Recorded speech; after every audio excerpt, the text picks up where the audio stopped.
가치 있는 건 역시 부모님의 사랑입니다.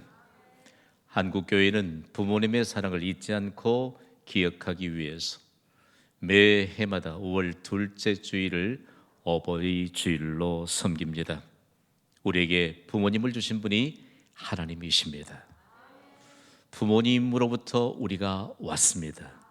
그런데 우리의 부모님들이 하나님으로부터 왔다는 사실들을 우리는 기억해야 합니다. 하나님은요, 부모 공경을 통해서 자손 대대로 복을 받게 될 것을 약속하셨습니다. 이 땅에 사는 모든 사람들은 아무도 예외 없이 부모 공경에 대한 모범을 가져야 합니다. 그렇다면 인류 역사가 기억하는 부모 공경, 즉 효도의 모범은 누구일까요? 각 나라마다 효도의 모범을 가진 사람들이 많습니다만 우리에게 생명의 복음을 전해준 미국 교회에서는 어버이 주일에 꼭 소개하는 인물이 한 사람이 있습니다. 주일학교 교사가 주일학생들에게 이 사람이 효도의 모범이라고 가르치는데 그 사람이 다름 아닌 자동차의 왕으로 불렸던 헨리 포드입니다. 이 사람은요, 어렸을 때부터 참 효성이 지극했던 사람입니다.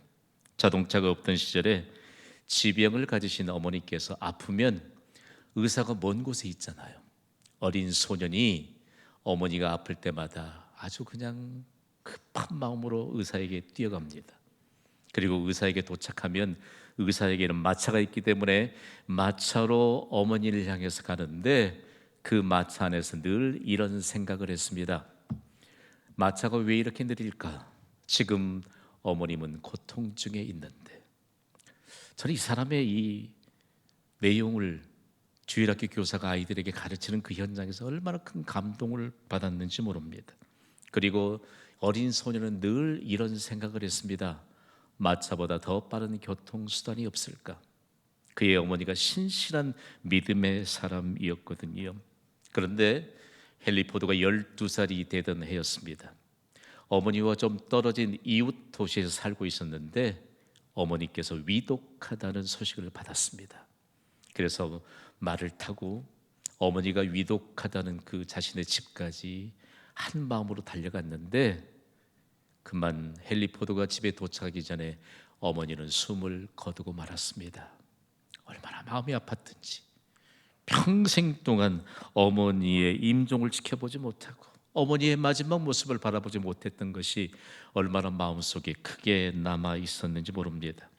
그런 그가 40이 되던 해에 결국 하나님이 그에게 지혜를 주셔서 자동차를 상용화할 수 있도록 자동차 회사를 건설하게 했습니다. 그 회사가 바로 포드 자동차 회사입니다. 하나님은 부모 공경에 대한 효성이 깊은 그에게 자동차 회사를 설립하게 하고 그리고 자동차의 왕이 되게 하셨습니다. 포드의 부모 공경은 그가 어머니를 향해서 그렇게 지극한 효심을 가졌었는데 부모 공경에 대한 하나님의 합당한 축복이었습니다. 지금도요, 미시간주의 디트로이트에는요, 자동차 왕으로 불렸던 헨리 포드의 기념관이 있습니다. 그곳에는 헨리 포드와 그의 아내의 초상화가 걸려 있습니다. 그 초상화 밑에는 이런 문구가 걸려 있습니다. 함께 읽어볼까요? 시작. 헨리 포드는 꿈을 꾸는 사람이었고 그의 아내는 기도하는 사람이었다. 사람들은 지금도 의심 없이 부모 공경이 어디로부터 왔는가? 하나님으로부터. 부모가 오셨기 때문에 하나님을 공경하듯이 부모를 공경하는 자들에게 반드시 복을 주시는데 미국인들은 헨리 포드가 효도의 모범인 걸 생각하면서 어떤 생각을 품는지 참 충격이더라고요. 여러분, 자동차 타면 속도 낼 수 있잖아요. 그런데 자동차가 속도 내는 그 속도보다 더 빠르게 자녀들은 부모님을 향해 마음이 앞서가야 된다. 참 그 얘기를 듣고 있는데요, 너무 감동적이에요. 여러분 생각해 보세요.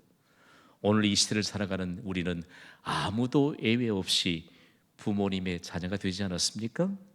오늘 말씀은 우리 모두가 함께 자녀된 입장에서 이 말씀을 받고 그리고 우리의 자녀들에게는 무엇을 물려줘야 할 것인가를 생각해 보아야 합니다. 부모 공경은 그 자체가 축복입니다. 부모 공경은 우리 인생의 기초가 되어야 합니다. 부모 공경이 국가의 기반을 든든하게 세워줍니다. 부모 공경이 무엇보다 더 귀중한 행복한 주님의 공동체인 교회를 든든하게 세워줍니다. 부모 공경이 가정의 기반을 든든하게 세워줍니다. 성경은요, 하나님의 말씀이 기록되어 있잖아요. 하나님은 성경을 통해서 말씀하시기를 부모 공경이 가장 높은 수준의 윤리라라고 기록해 놓으셨습니다. 온 세상의 주인이신 하나님은 부모 공경의 중요성에 대해서 성경에 기록해 놓으셨습니다. 하나님의 모세에게 10계명을 주셨습니다. 여러분, 광야에서 모세에게 주셨던 그 10계명은 오늘날 모든 나라 민족들에 관한 모든 법률의 근간이 되었다는 거 여러분 아세요? 10계명 가운데 1계명부터 4계명까지는 하나님을 향하는 계명이요, 5계명부터 10계명까지는 바로 이웃을 향하는 계명인데, 이웃을 향한, 사람을 향하는 계명 가운데 첫 번째 되는 계명이 부모 공경입니다. 부모 공경은요, 대단히 중요합니다. 부모 공경, 하나님의 말씀대로 부모를 공경하는 자는 반드시 복을 받습니다. 구약시대의 생활교육 지침서가 되었던 잠언을요, 믿지 않는 사람들도 그렇게 많이 읽어요. 요즘 드라마 보면요, 빈번하게 성경 말씀을 인용합니다. 그런데 중요한 것은 잠언을 하나님의 감동을 따라서 기록한 사람이 솔로몬 왕입니다. 솔로몬 왕이 이스라엘을 통치할 때 민족적인 복을 받았잖아요. 그 근거가 뭘까? 부모 공경입니다. 그래서요, 솔로몬 왕이 통치할 때 부모들은 하나님으로부터 받은 이 말씀으로 부모를 공경했고, 자녀들이 잘 사는 길이 어디에 있느냐? 부모를 공경하는 일이기 때문에 부모 공경을 믿음의 유산으로 물려주었습니다. 특별히 신약시대 사도 바울은 목회 현장인 교회를 통해서 부모 공경으로 하나님이 약속하신 복을 누리다는 사실을 매우 중요하게 가르치고 있습니다. 경신교회는 하나님이 세우셨습니다. 뭐 때문에 세웠을까요? 교회는 부모 공경으로 하나님이 약속하신 복을 자손 대대로 받는다는 사실들을 만방에 선포하도록 교회를 세우셨습니다. 그래서 우리는 교회를 통해서 복을 받는 줄 믿습니다. 우리의 자손 대대로 하나님이 복을 주실 줄 믿습니다. 근거는 부모 공경 때문입니다. 오늘은 사도 바울을 통해서 기독교 역사상 효도의 모범을 세웠던 에베소 교회의 그 장엄한 현장으로 함께 떠나보겠습니다. 성경에는 여러 교회가 등장하는데 에베소 교회가 등장합니다. 에베소라고 하는 이 도시에 교회가 세워져서 그 교회 이름이 에베소였는데, 그 에베소 교회는 기독교 역사상 효도의 모범을 세운 곳으로 증명되었습니다. 바울이 제3차 전도여행 중에 에베소에 2년 반 동안 머물면서 교회를 세웠는데 얼마나 핍박이 심했는지 모릅니다. 그럼에도 불구하고 그곳에 교회를 세웠습니다. 그 현장에 가보면요, 지금은 에베소라고 하는 이름이 없지만 셀축이라고 하는 이름으로 고대 에베소의 흔적을 그대로 보존하고 있습니다. 에베소서가 기록될 당시엔 그 에베소라고 하는 도시가요, 전 세계인들의 관심이 집중된 국제도시였습니다. 한때 22만 명이 거주하던 도시니까 얼마나 거대한 도시인지 알겠죠. 이 에베소에는 고대 뚜렷하게 세 가지의 핵심적인 내용으로 세상에 알려지게 되었습니다. 에베소는요, 상업 중심지였습니다. 그리고 이방 종교의 중심지였고요. 그런데 결국 교회가 세워지고 난 이후에 기독교 중심지가 되었습니다. 에베소의 역사를 읽어보면요, 로마 제국이 당시에 세계를 지배하던 데에 세계적인 부호들이 에베소로 몰렸습니다. 그리고 내노로 하는 무역상들이 에베소라고 하는 곳으로 몰렸습니다. 여러분, 지금도 보존되고 있는 에베소 광장에는요, 당시에 로마 제국을 통치하던 도미티아누스 황제의 이름을 따서 도미티아누스 광장이 있습니다.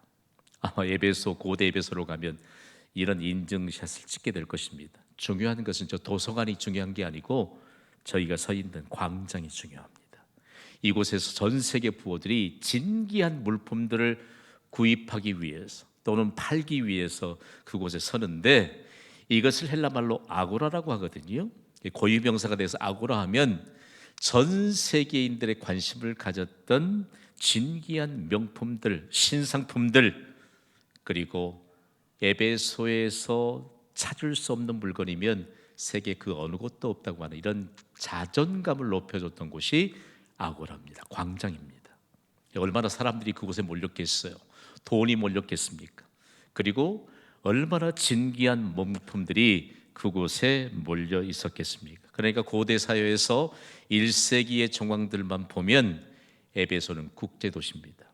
아주 전 세계인들이 관심을 가졌던 그곳이 상업 중심지였던 것은 말할 나위가 없지요.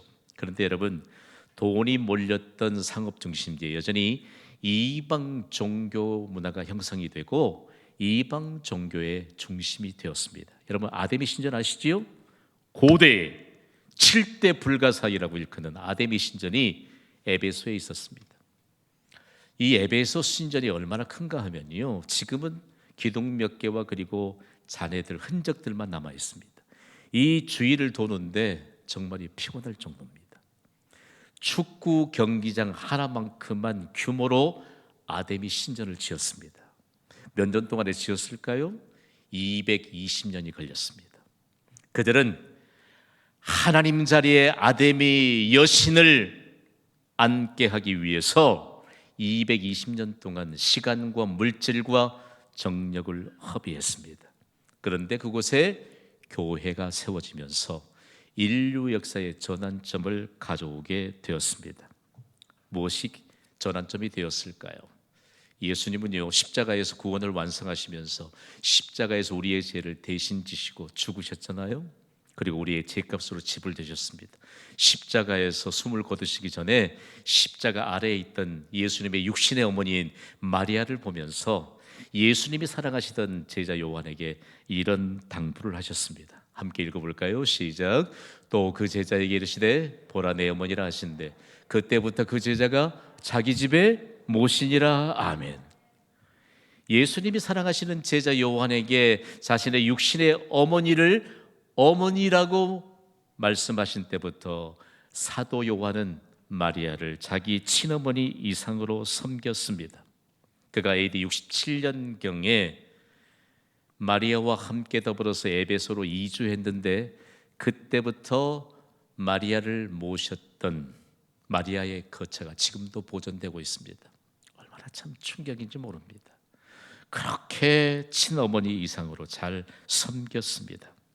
에베소 교회를 잠시 말씀드리자면요, 에베소 교회를 사도 바울이 설립하고 난 이후에 에베소 교회의 책임자로, 담임 목회자로 아주 젊은 청년이었던 디모데를 세웠습니다.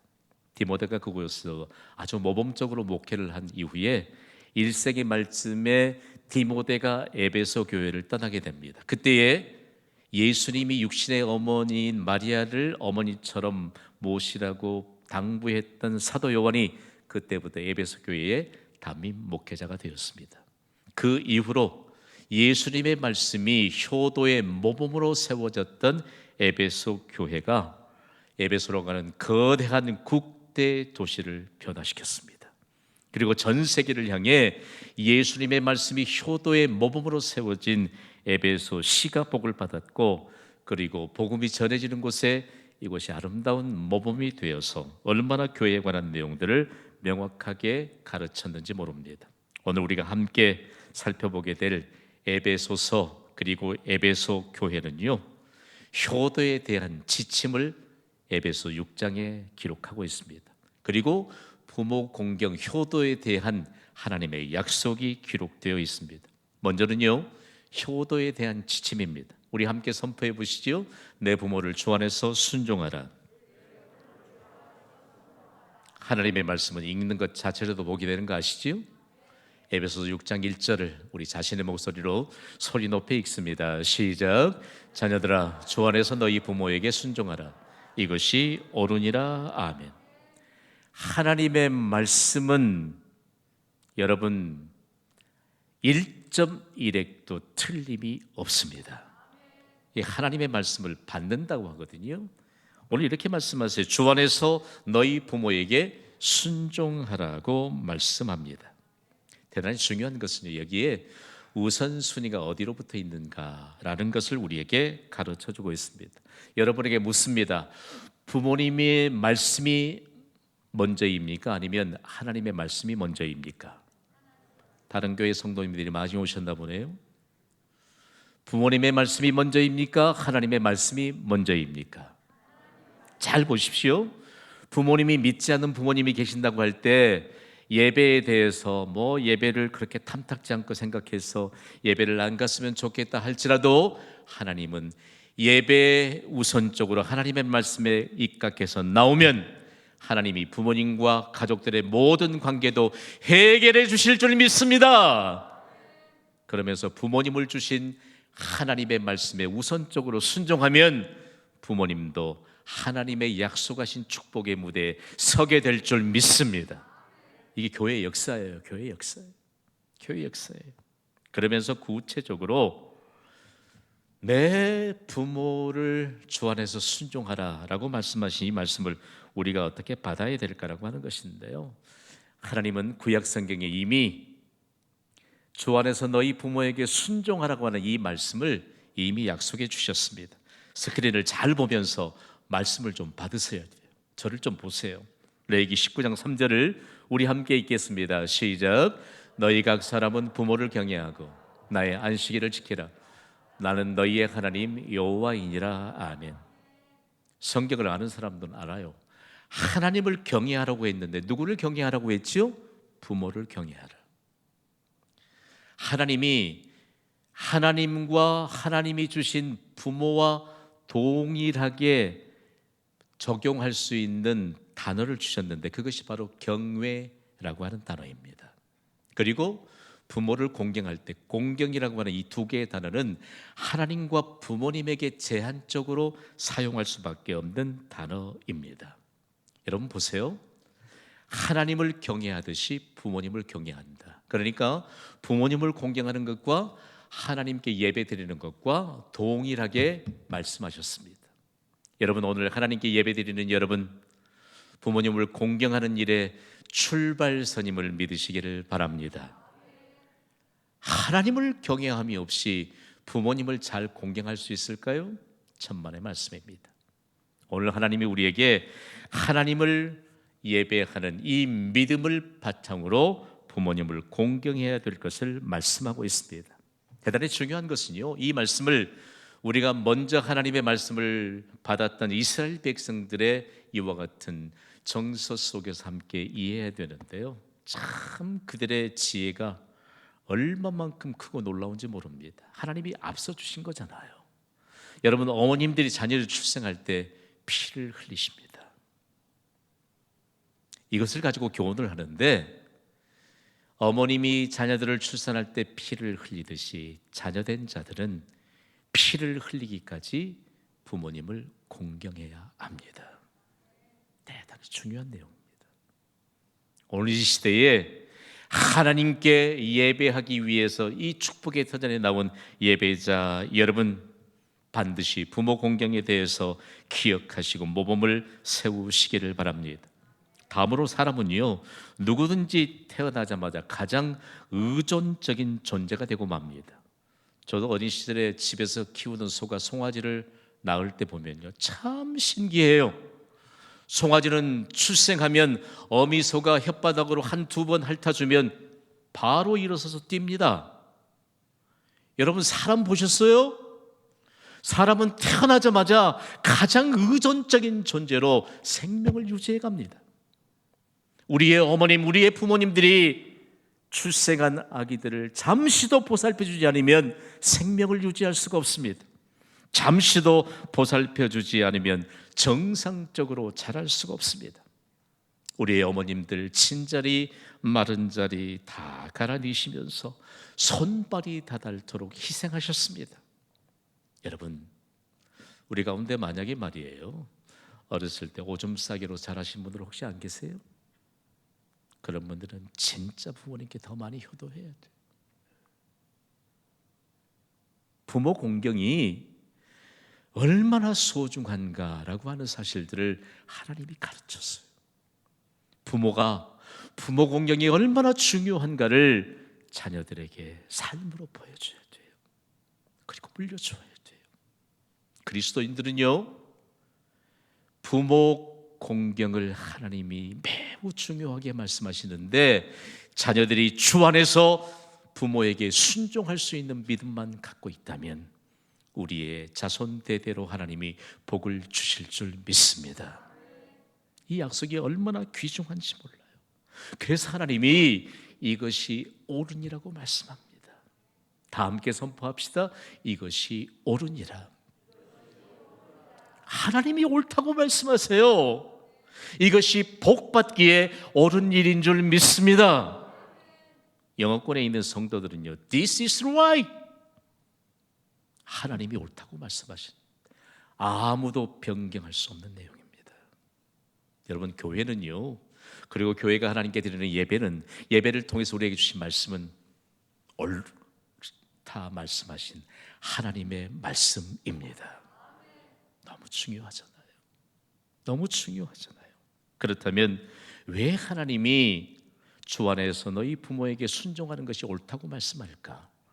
효도에는 하나님의 놀라운 약속이 보장되어 있기 때문입니다. 이 효도에 대한 약속은요, 약속이 있는 첫 계명이에요. 약속이라고 하는 말을 받을 때 사람과의 약속에 대해서 잘 안 지킨 분들도 더러 계실지 모르겠지만, 하나님의 약속은 변함이 없습니다. 오늘 본문인 에베소 6장 2절과 3절 말씀을 우리가 함께 믿음으로 봤습니다. 시작. 내 아버지와 어머니를 공경하라. 이것은 약속이 있는 첫 계명이니 이로써 내가 잘되고 땅에서 장수하리라. 아멘. 이 약속의 말씀이 얼마나 큰지 모릅니다. 여러분, 아이들이 출생해서 그저 자란 게 아니고요, 부모님의 인격을 그대로 전수받습니다. 더욱이 믿음의 부모 안에서 자란 사람들은 믿음의 부모의 신앙 인격을 그대로 보고 배우고 자랍니다. 그런데 이스라엘 백성들에게 주셨던 이 놀라운 5계명에 관한 내용들을 교회가 세워지면서 얼마나 명확하게 해석하고 받았는지 모릅니다. 그래서 하나님이 약속하신 첫 계명에는 놀라운 세 가지의 중요한 측면이 있습니다. 먼저는요, 대인관계 첫 계명입니다. 부모 공경을 잘하는 사람들은 대인관계에서 반드시 승리합니다. 다음으로는 거룩한 삶의 첫 계명입니다. 하나님이 거룩하시기 때문에 우리에게도 거룩하라고 말씀하셨습니다. 거룩은 하나님의 복받을 하나님의 자녀들로 구별되는 것을 말합니다.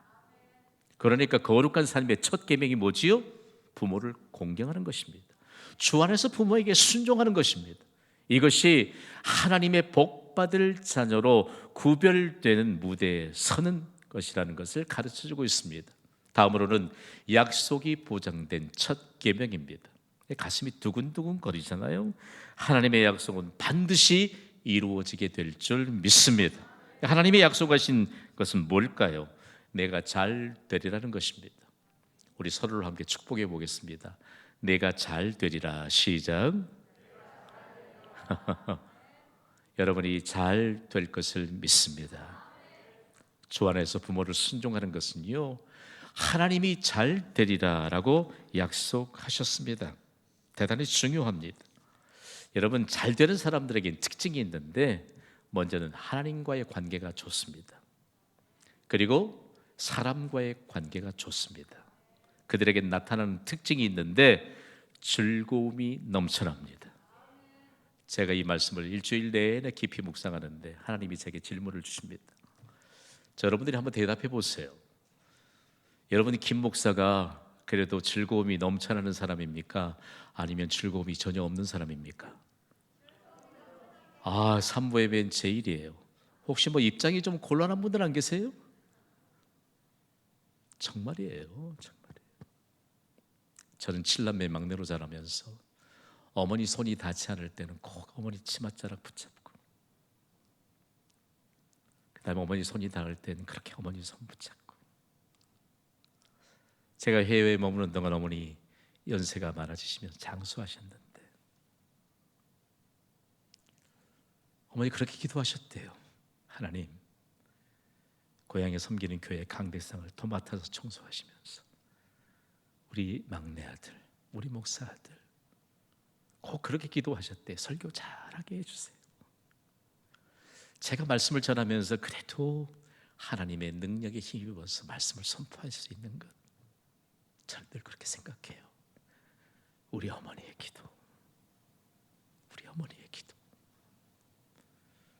그리고 최선을 다해서 어머님이 생전에 드는 동안 꼭 하시던 말씀이 있습니다. 못 올 줄 알았는데 어린아이들 함께 동행해서 가면 못 올 줄 알았는데 왔느냐. 여러분, 오늘 우리가 이 예배를 드릴 때는요, 하나님 앞에 우리가 많이 분주합니다. 요즘 사회 구도가 그렇습니다. 하나님이 예배의 자는 우리에게 꼭 그렇게 말씀하실 것 같아요. 복된 나의 자녀들아, 너희가 분주함 속에서 못 올 줄 알았는데. 하나님을 향해 우선순위로 예배하는 우리가 하나님으로부터 자손대대로 복을 보장받게 될 줄 믿습니다. 두 번째 약속에 이렇게 담아두셨어요. 땅에서 장수하리라. 여러분, 지금 100세 시대를 맞이했기 때문에 여러분 다 장수하시기를 축복합니다. 그건 우리가 100년을 산들 영원하신 하나님, 영원한 생명을 우리에게 하나님이 주셨는데 그것을 어떻게 다 설명해 드릴 수 있겠어요? 이 복은요, 자손 대대로 복이 이어진다는 약속입니다. 그래서 주 안에서 부모에게 순종하는 부모 공경이 그렇게 중요한 것입니다. 여러분, 우리가 잘 되는 것보다 우리의 자녀들이 잘 되는 것을 볼 때 기쁨이 넘치지 않습니까? 그래서 우리 한국교회 부흥하고 성장할 땐 믿음의 부모님들이 자손들을 위해서 눈물로 기도했습니다. 그때 자녀들에게 물려줄 돈이 어디 있어요? 물려줄 돈이 어디 있어요? 여러분, 지금 자녀들에게 뭘 물려주고 계십니까? 오늘 이 말씀을 통해서 우리가 받아야 될 것은요, 제가 에베소 교회를 연구하면서 그 땅을 밟으면서 너무 충격적인 것은 그 교회의 규모가 종교, 이방의 종교 중심지를 교회가 완전히 기독교의 중심지로 바꿔놓았다는 것입니다. 사도 요한이 에베소 교회의 담임 목회자가 된 이후에 하나님의 효도의 모범이, 예수님의 당부하신 말씀이 효도로 증거되기 시작할 때부터 얼마나 큰 은혜를 부어주셨느냐. 주 5세기경에 기어졌던 사도 요한 기념교회가요, 이 정도 규모입니다. 모형을 보시니까 잘 시감이 안 나시죠? 터키 이스탄불에 가시면 여러분들이 첫 번째로 방문하는 곳이 아마 소피아 성당 아닐까요? 규모가 방대합니다. 건축물의 아름다움, 건축물의 가치가 최고라고 평가합니다. 그러나 에베소 교회, 에베소에 세워졌던 사도 요한 기념 교회는 그 교회를 빼고 가장 큰 터키 안에 있는 교회입니다. 그리고 수많은 사람들의 중심과 발걸음을 바꿔놓았던 교회입니다. 그러면서 그 교회의 역사가 증명하기를 부모 공경할 때 하나님이 주시는 복은 교회의 규모하고는 비교가 되지 않는다는 사실입니다. 여러분, 지금도 그 땅에 가보면요, 없어요. 사도 바울의 이름도 거의 드러나지 않아요. 디모데 이름도 드러나지 않아요.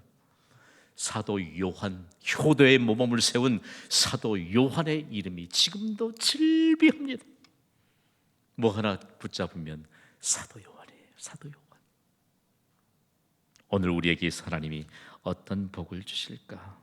여러분, 세상에 그 어떤 가치 있는 것도 부모님의 가치를 따를 것은 없습니다. 오늘 우리에게 들려주시는 메시지를 다 함께 선포합시다. 시작. 부모님의 가치를 아십니까? 저는 이 지난 기독교 인류 역사 가운데 부모님의 가치를 가장 명확하게 증거했던 사람을 독일의 종교교육자인 마틴 루터로 꼽습니다. 그는 이런 고백을 남겼거든요. 읽습니다. 시작. 부모는 하나님의 대리자이다.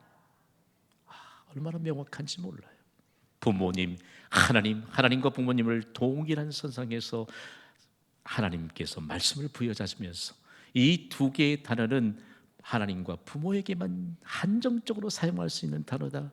그것이 바로 하나님을 경외하고 부모를 경외한다는 경외예요. 그리고 공경이라고 하는 단어였습니다.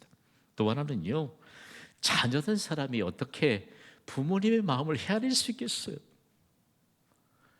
여러분, 솔직한 고백입니다. 어떻게 자녀가 부모님의 마음을 헤아릴 수 있겠어요? 이제 어떻게 하나님의 자녀된 우리가 하나님의 마음을 헤아릴 수 있겠어요? 그래서 이스라엘 백성들은 그들에게 수천 년 동안 내려온 지혜 보고인 탈무드에 이렇게 가르치고 있습니다.